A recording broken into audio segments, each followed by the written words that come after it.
What's happening? Informal trade is increasing between Georgia and the breakaway territories of South Ossetia and Abkhazia, and between Abkhazia and countries outside the region.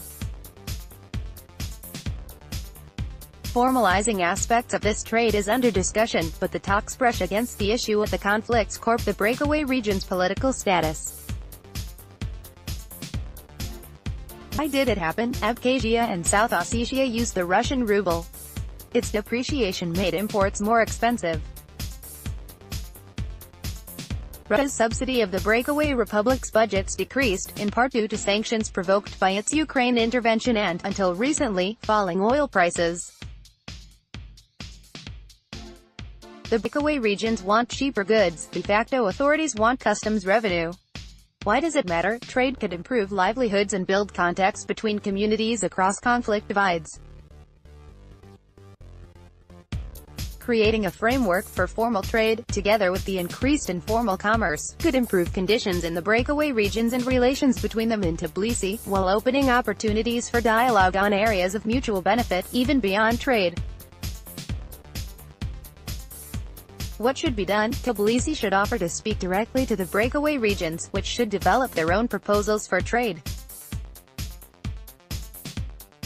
Because those regions' status lies at the core of their, and Russia's, dispute with Georgia, talks should focus on status-neutral options for economic cooperation. Use of confidential back channels could help. Executive summary: a decade after the 2008 Russia-Georgia war, and about 25 years after ceasefires in Georgia's conflicts with the breakaway republics of Abkhazia and South Ossetia, talks in principle aiming to settle those conflicts have made little progress. Nor have relations across dividing lines improved.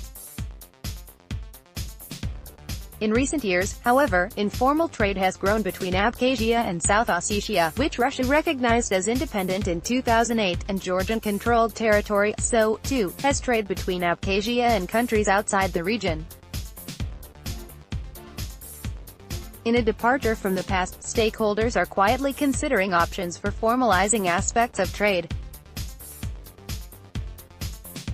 In 2017, Georgia and Russia intensified discussions on a trade corridor through South Ossetia, while the European Union began testing options for opening to Abkhaz businesses the free trade agreement it has with Georgia. Prospects of either initiative coming to fruition appear slim, but trade talks are worth pursuing. Together with the present volume of informal commerce, such initiatives can help improve relations across dividing lines and conditions in the breakaway regions. Informal trade between those regions and Georgia proper is developing apace. Abkhazia and South Ossetia have strong economic incentives for such trade. Russian aid, their main source of revenue, has plummeted due to sanctions imposed after Moscow's 2014 annexation of Crimea and, until recently, tanking oil prices. Abkhaz and South Ossetian authorities seek to raise duties on trade across the conflict divides, despite nominally prohibiting it, as a means of tapping revenue streams independent of Russia.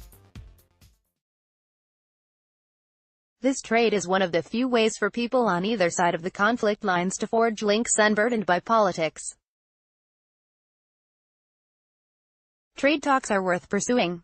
Together with the present volume of informal commerce, such initiatives can help improve relations across dividing lines and conditions in the breakaway regions. Over 2017, discussions of two initiatives for formalizing trade also appeared to gather pace. The first initiative involves linking Russia and Georgia via a trade corridor through South Ossetia, a faster, wider and, in winter, safer route than the Kazbegi Upper Lars mountain pass over which most cargo between the two countries travels today. The idea originates in a 2011 agreement between Georgia and Russia, but Swiss-mediated talks on the corridor went nowhere until a landslide in late 2016 closed the Kazbegi Upper Lars pass and trucking companies lobbied for an alternative. For South Ossetia, Russian business and Armenia, which relies on traversing Georgia for most of its foreign trade, the corridor would likely pay big economic dividends. The second initiative would involve extending to Abkhaz businesses the benefit Georgia enjoys from the Deep and Comprehensive Free Trade Area (DCFTA), the relationship it has with the EU. European officials have engaged over the past year with the Abkhaz leadership to discuss how that might work. Abkhaz businesses primarily seek cheap foreign imports and investment, which the DCFTA process might stimulate. That in turn would help the Abkhaz increase the quantity of their produce and ensure it meets European standards, thus also facilitating exports. If the ultimate economic benefits of both initiatives are clear, so, too, are the political obstacles they confront. Neither Tbilisi, on one hand, nor the breakaway republics or Moscow, on the other, will offer any concession that might affect either territory's eventual political status. Doing so would risk fierce domestic backlash, especially for Georgian and de facto authorities in the Abkhaz capital Sukhumi and the South Ossetian capital Tskhinvali. For the South Ossetia corridor, Tbilisi thus opposes South Ossetian authorities exercising passport and customs controls, which it fears would strengthen the breakaway region's independence bid and administrative capability. Conversely, Moscow resists any alternative that might undercut either.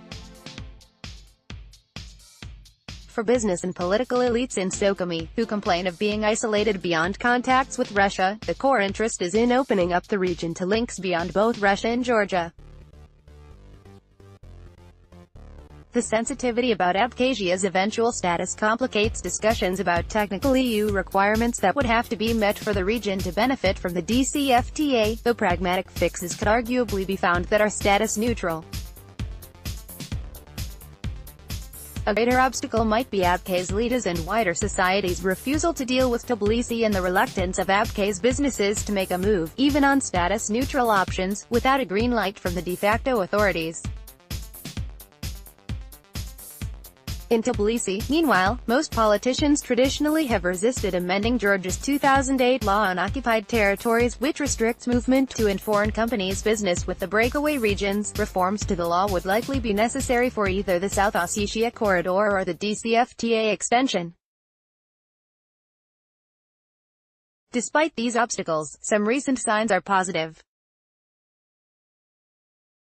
In December 2017, Tbilisi signed a contract with a Swiss company, known by its acronym, SGS, to monitor the South Ossetia trade corridor, one provision of the 2011 deal. In late May 2018, Moscow followed suit. In themselves, these contracts do not open the corridor. Moscow and Tbilisi still need to resolve the customs and passport control issues, among others. But were a landslide to again block the regular route, landslides are frequent in the mountains, this step might pave the way for an emergency fix through South Ossetia. Tbilisi appears likely to be ready to engage in a discussion, though it does not want to lose all of its control over this conflict region. Meanwhile, the Georgian parliament has started debating a new government proposal that, among other things, seeks to facilitate local trade across the conflict divides. The initiative seeks to entice businesses from the breakaway regions to trade with Georgia proper, while it may also allow for some trade with the outside world. Abkhaz political and business leaders fear this will be done via Tbilisi, something they find unacceptable. Having thus far rejected the initiative, Abkhaz leaders should come up with their own proposals. Tbilisi appears likely to be ready to engage in a discussion, though it does not want to lose all of its control over this conflict region. Status-neutral ideas that would help open up the region could form part of discreet discussions between Georgian and Abkhaz officials. All sides have cause to keep the door open. The Abkhaz and South Ossetians need the money and seek broader international contacts. Russia, for its part, will not reverse its support for the breakaway region's independence, but beyond its economic interests, might see trade as a means of improving conditions in Abkhazia and South Ossetia, while itself incurring little extra financial or political cost. Moscow also might want to show a constructive face in Georgia as it seeks, in Ukraine, to shift blame to Kiev for the lack of progress in implementing the Minsk agreements that aim to settle the Donbas conflict. For Tbilisi, while the economic benefits are less clear, its opportunities for direct dialogue with the Abkhaz or South Ossetian leaderships are few and should be developed. Opening back channels could serve to open discussions on interests beyond trade, including the deteriorating situation of Abkhazia's and South Ossetia's ethnic Georgians. All sides should consider next steps in this light. Regarding the South Ossetia corridor, now that their contracts with SGS are signed, Moscow and Tbilisi should continue talks on how the corridor would operate, particularly how to overcome the challenge of passport and customs controls, first in an emergency, and later routinely. Tbilisi should for the moment refrain from introducing new regulations along the conflict divide. Such measures might scuttle any further discussions about the project. Regarding the potential DCFTA benefits to Abkhaz businesses, Tbilisi and Sukhumi should establish a channel, likely confidential and with third-party facilitation, for talks on status-neutral options for trade and potentially other issues. They should use that channel to gain a mutual understanding of each other's red lines and interests, and discuss practical solutions. Tbilisi should offer to brief Sukhumi, either directly or through third parties, on the details of its new initiatives for facilitating trade across the conflict divides. Tbilisi could also illustrate pragmatism, for example, by easing legislative restrictions on business activity, such as those proscribed in the law on occupied territories. Sukhumi, which has rejected Tbilisi's initiatives, should develop its own proposals for status-neutral options for enhancing trade and economic measures. The EU should continue to help parties develop status-neutral ways of meeting EU requirements. Tbilisi, Sukhumi and Brussels should keep Moscow abreast of such talks and any potential trade mechanism that might emerge. While informal trade is likely to continue developing, neither the South Ossetia corridor nor the extension of DCFTA benefits to Abkhazia businesses appear likely anytime soon. Nor can trade alone transform the conflicts, whose political settlement is a remote prospect, or shift either side's core political goals. But talks among the parties on increasing mutually beneficial commerce could open lines of communication long cemented shut. If opportunities for formal trade do arise, such arrangements could improve both the lives of those in Abkhazia and South Ossetia and communication between Tbilisi and the breakaway republics. Failure to at least explore such initiatives would risk hurting chances for economic growth in the region and waste potential opportunities for reconciliation. Introduction 10 years after the 2008 Russia-Georgia War, and a quarter-century after ceasefires in the Georgian Abkhaz and Georgian Ossetian conflicts, no resolution to the dispute over the breakaway republics is in sight. Long-festering ethnic tensions turned violent as the Soviet Union disintegrated in the early 1990s. Wars erupted in 1991 in South Ossetia and the following year in Abkhazia. In 2008, amid an escalation of political and military tensions between Tbilisi and Tbilisi, and against the backdrop of a diplomatic crisis between Tbilisi and Moscow, Russia deployed its army into the breakaway regions, as well as parts of Georgia, and recognized the independence of both Abkhazia and South Ossetia. The Abkhaz and South Ossetians, along with the Russians, see this as a result of Georgian aggression, while most Georgians blame Moscow for its military intervention. A truce, though often uneasy, has held since then. Russia guards the Abkhaz and South Ossetian sides of the border-like conflict divides. The Georgian government, which cut off diplomatic ties with Moscow shortly after the 2008 war, regards Russia's involvement as foreign occupation. Abkhaz and Ossetians disagree, citing the need for security guarantees from Moscow against Tbilisi. Links between Georgia proper and the breakaway regions are limited. Ethnic Georgians, who inhabit a pocket in each of the entities, the Gali district in Abkhazia and the Akhalgori district in South Ossetia, account for most such cooperation. Links between those entities and the outside world beyond Russia are highly restricted, mainly due to Tbilisi's political sensitivities. De facto officials and residents of the entities criticize what they see as their international isolation. In the past 2 years, the conditions for ethnic Georgians in both breakaway republics have greatly deteriorated. Talks to resolve the conflicts are stalled. The main forum, the Geneva International Discussions, convenes Georgian, Abkhaz, South Ossetian, Russian and U.S. participants 4 times per year under the co-chairmanship of the European Union, EU, the United Nations and the Organization for Security and Cooperation in Europe, OSCE. But these meetings function to manage rather than resolve the conflicts. They are not mandated to deal with issues related to the status of the breakaway regions, and in practice discussions often fail to address even issues such as international security arrangements or the return of displaced people. Beyond the Geneva discussions, a bilateral channel linking Grigory Karasin, Russia's deputy foreign minister, to Zurab Abashidze, special envoy of the Georgian prime minister, is used to discuss economic cooperation and release of prisoners, but little else.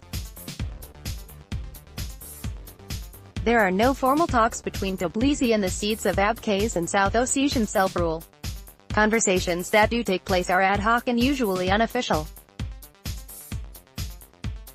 Tbilisi's chief objective is to reunify Georgia, but in the absence of realistic prospects for that aim, it seeks to secure international support for its view that the 2 regions are occupied by Russia. Since 2008, it has pursued a so-called engagement policy to support those living in the breakaway regions with medical and education assistance. But in practice its efforts in these areas often collide with or are sidelined by actions it takes to further its non-recognition policy.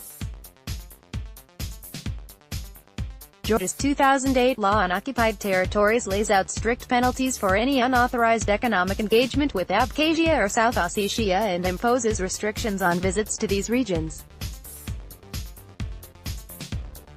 For years Western allies have encouraged Georgian leaders to soften the law, in order to afford international humanitarian organizations greater access to the breakaway areas and encourage trade and freedom of movement, but Georgians from across the political spectrum have resisted making any such changes. For its part, Moscow insists its role is to act mainly as a security guarantor and mediator. It tends to deny it as a party to the conflict and even takes the view that no conflict exists and thus Tbilisi should recognize the new realities in the region. For the Abkhaz, the core aim is Abkhazia's independence. Tskhinvali is more interested in unification with Russia's North Ossetia. Both Sukhumi and Tskhinvali depend on Russian security and financial aid. Abkhaz leaders in particular are growing ambivalent toward the Kremlin and seek more exposure to the outside world, though this should not imply they have an interest in Abkhazia's political subordination to Tbilisi. The triangular dynamic among Georgia, Russia and the breakaway regions hinders cooperation. Tbilisi blames Moscow for the conflict, though some in Georgia admit the Georgian Abkhaz and Georgian Ossetian conflicts would not go away even were Tbilisi and Moscow to find common ground.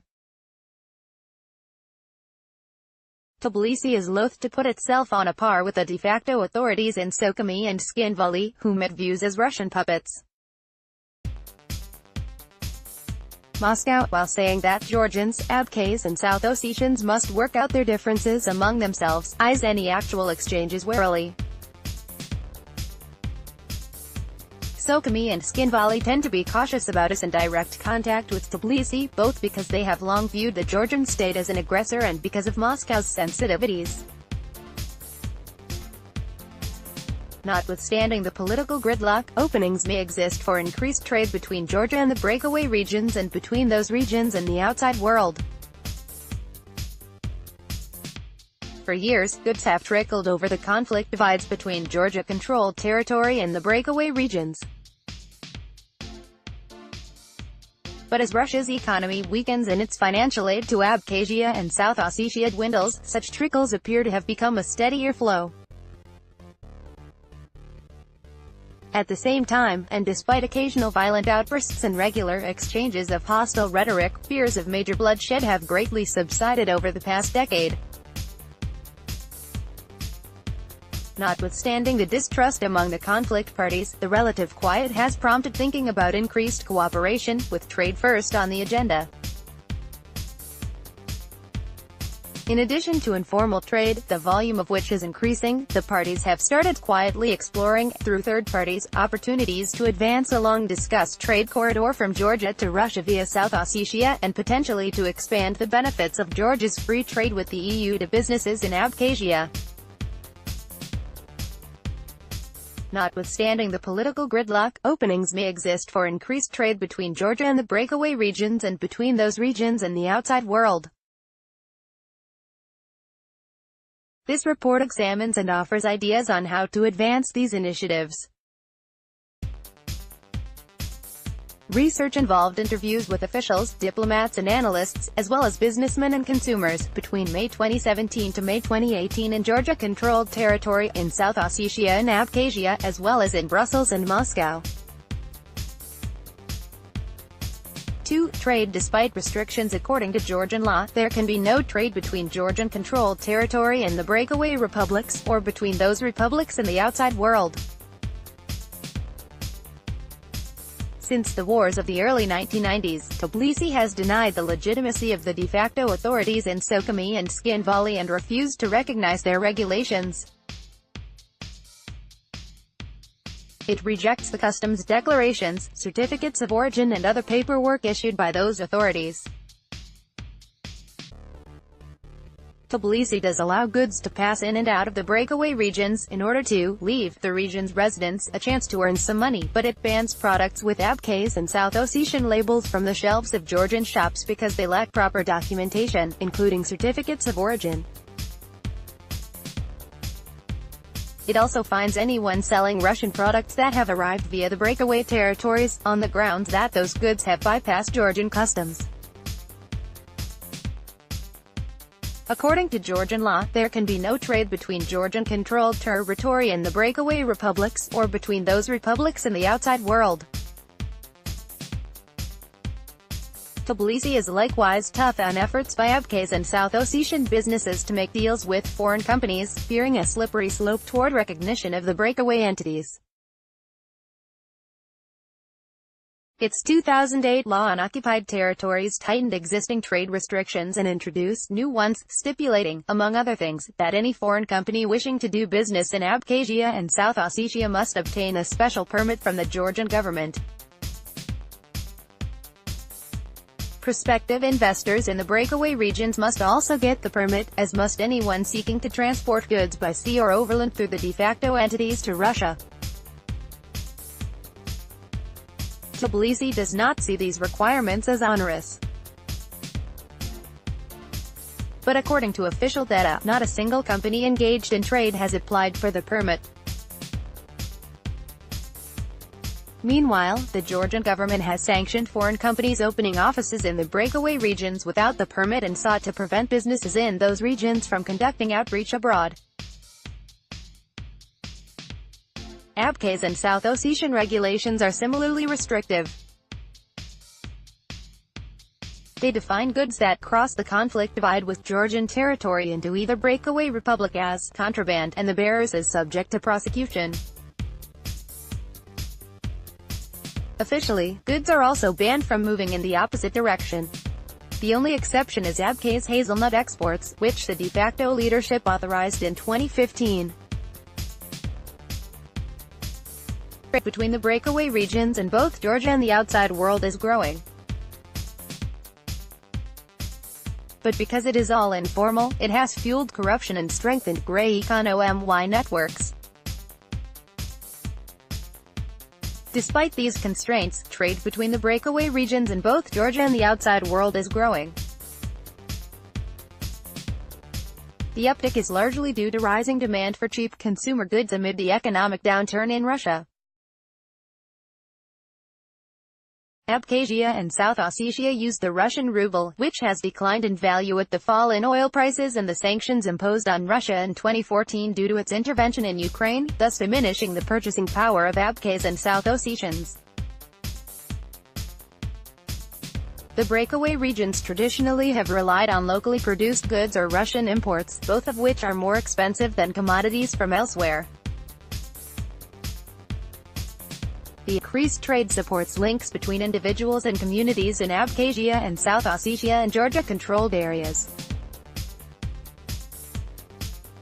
But because it is all informal, it has fueled corruption and strengthened grey economy networks. 10 years ago, no one wanted to marry Vado. Back then he was hauling firewood in an old truck, the sole breadwinner for his elderly parents and siblings, poor ethnic Georgians living in South Ossetia. Today, he is one of the wealthiest people in the settlement of internally displaced persons, IDPs, where he lives. Every day, the 40-year-old climbs into his van and delivers some 3 tons of food from markets in Georgia to customers in South Ossetia. In one day he can earn twice what his friends make in a month. He and his wife have 2 sons and a savings account. They own 2 apartments in a fashionable Tbilisi district and a small house in the IDP settlement. He made his fortune in trade that, officially, does not exist. As Vado's story shows, laws do not stop trade across the conflict divides, they simply shove it into the shadows. Trade has been rising since 2015 at the only crossing for motor vehicles between South Ossetia and Georgia proper, connecting the South Ossetian town of Akhalgori to the MTS Kedemichaneti region of Georgia. In 2017, commerce boomed, long queues of trucks were common, particularly during the summer harvest. An average of 20 per day were passing through the checkpoint to deliver goods from Tbilisi to South Ossetian markets, which have no other source of affordable food. Georgian comestibles cost 2 or 3 times more in South Ossetia than at Tbilisi markets, but they are still up to 5 times cheaper than Russian imports. Nearly 1,500 tons of cargo arrive in Akhalgori each month, with only a negligible portion going on to Russia. Some of the truckers are Akhalgori residents, and others are IDPs now living in Saravani, a 15-minute drive from Tbilisi. According to South Ossetian regulations, each person going through the crossing leading to Akhalgori may carry up to 50 kilograms in personal belongings. Taking advantage of a loophole, drivers used to take passengers in the cabs of their trucks or vans, using each person's quota to fill the vehicle with what was in fact commercial cargo. In response, in the spring of 2017, the de facto authorities tried to introduce new weight limits. Drivers retaliated with a series of short boycotts that emptied South Ossetian markets. The restrictions were lifted, and guards stopped blocking overloaded vehicles. In late 2016, South Ossetian authorities tasked a special commission with calculating the revenue from the informal trade with Georgian-controlled territory. The estimates were not made public, but they appear